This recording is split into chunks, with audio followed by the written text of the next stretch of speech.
നമസ്കാരം. 4 വർഷങ്ങൾക്കു ശേഷം ഇന്ത്യയിലേക്ക് അങ്ങനെ എത്തുകയാണ് റഷ്യൻ പ്രസിഡന്റ്.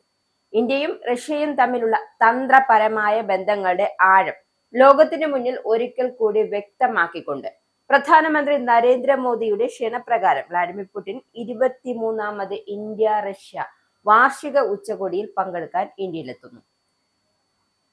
ഇന്ത്യ റഷ്യ ബന്ധത്തെ തകർക്കാൻ അമേരിക്കൻ പ്രസിഡന്റ് ഡൊണാൾഡ് ട്രംപ് ഇനി കാണിച്ചു കൂട്ടാൻ പരാക്രമങ്ങൾ യാതൊന്നും തന്നെ ഇല്ല. എന്നാൽ 140 കോടി ജനങ്ങളെ നട്ടെല്ലോടെ നയിക്കുന്ന മോദിക്ക് മുന്നിൽ ട്രംപിന്റെ ഒരു പണിയും വിലപ്പോയില്ല എന്നതാണ് പരമമായ സത്യം.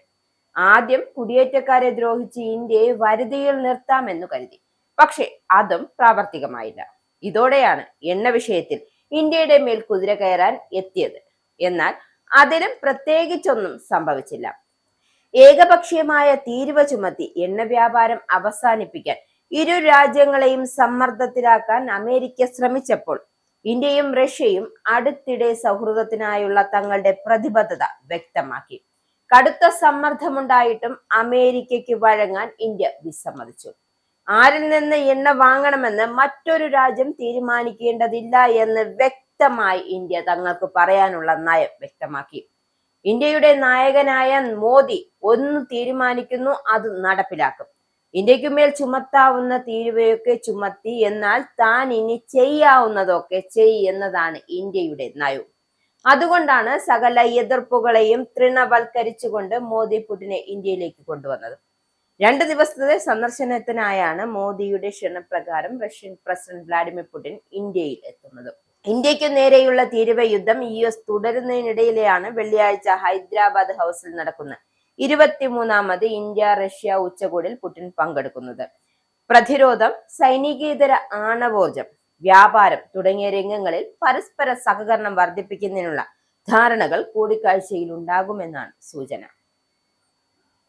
ഉഭയകക്ഷി വ്യാപാരം 2023ഓടെ $10,000 കോടി അതായത് 9 ലക്ഷം കോടി രൂപയായി ഉയർത്താനാണ് ഇന്ത്യയും റഷ്യയും ലക്ഷ്യമിടുന്നത്. കൂടുതൽ S-400 മിസൈൽ പ്രതിരോധ സംവിധാനം, സുഖോയ് 57 സ്റ്റെൽത്ത് യുദ്ധവിമാനങ്ങൾ തുടങ്ങിയവ വാങ്ങുന്നതിനെ കുറിച്ചും ചർച്ചകൾ ഉണ്ടാകും. ഇന്ത്യയിൽ നിന്നുള്ള മത്സ്യവിഭവങ്ങളുടെയും ഉരുളക്കിഴങ്ങ്, മാതള നാരങ്ങ എന്നിവയുടെ കയറ്റുമതിക്ക് റഷ്യൻ കമ്പോളം വിപുലമായി തുറക്കാനുള്ള നടപടികളിലും തീരുമാനമുണ്ടാകും. ഇനി മറ്റൊരു കാര്യം പറയാനുള്ളത്, ഇന്ത്യയും റഷ്യയും തമ്മിലുള്ള സൗഹൃദം പുതിയതൊന്നുമല്ല, വർഷങ്ങളുടെ പഴക്കമുള്ളതാണ്. ഇരു രാജ്യങ്ങളും തമ്മിലുള്ള വ്യാപാര ബന്ധങ്ങൾ പ്രത്യേകിച്ച് പ്രാധാന്യമുള്ളതായിരുന്നില്ല. എന്നാൽ ഇന്ത്യയെ സംബന്ധിച്ചിടത്തോളം റഷ്യ എല്ലായ്പ്പോഴും അതിന്റെ ഏറ്റവും വിശ്വസനീയവും തന്ത്രപരവുമായ പങ്കാളിയാണ്. സുരക്ഷാ കോണിൽ നിന്ന് നോക്കുമ്പോൾ റഷ്യ എല്ലായ്പ്പോഴും ഇന്ത്യക്കൊപ്പം നിലകൊള്ളുന്നുണ്ട്. ഇന്ത്യയും റഷ്യയും തമ്മിലുള്ള പതിറ്റാണ്ടുകൾ പഴക്കമുള്ള സൗഹൃദത്തിന് പുടിന്റെ സന്ദർശനത്തോടെ പുതിയ ഒരു മാനം കൂടി വന്നു ചേരും. 1947 റഷ്യയും ഇന്ത്യയും തമ്മിലുള്ള നയതന്ത്ര ബന്ധം സ്ഥാപിച്ചത്. അതിനുശേഷം ഇന്ത്യ ഏത് പ്രതിസന്ധി നേരിടുമ്പോഴും സൗഹൃദ രാഷ്ട്രമെന്ന നിലയിൽ റഷ്യ ഇന്ത്യക്കൊപ്പം ഉറച്ചു നിൽക്കുന്നുണ്ട്. 1965 ഇൻഡോ പാകിസ്ഥാൻ യുദ്ധത്തിൽ റഷ്യ മധ്യസ്ഥത വഹിച്ചു.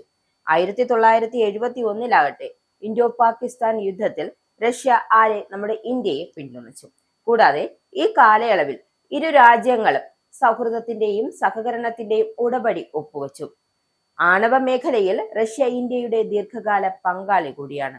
2010 മാർച്ചിൽ പ്രസിഡന്റ് പുടിൻ ഇന്ത്യ സന്ദർശിച്ചപ്പോൾ ആണവോർജത്തിന്റെ ഉപയോഗം സംബന്ധിച്ച ഒരു സുപ്രധാന സുരക്ഷാ കരാർ ഒപ്പുവെച്ചു. ബഹിരാകാശ മേഖലയിലും ഇന്ത്യയും റഷ്യയും നിർണായക പങ്ക് വഹിച്ചിട്ടുണ്ട്. ശാസ്ത്ര സാങ്കേതിക മേഖലയിൽ 2 രാജ്യങ്ങളും ശക്തമായ പങ്കാളിത്തത്തിന് സാക്ഷ്യം വഹിച്ചിട്ടുണ്ട്. ഇന്ത്യയും റഷ്യയും തമ്മിലുള്ള സൗഹൃദത്തിന് ഒരു നീണ്ട ചരിത്രമുണ്ട്. 1950കളിലും 60കളിലും ഇരു രാജ്യങ്ങളും തമ്മിലുള്ള പ്രതിരോധ സഹകരണം ആരംഭിച്ചിരുന്നു.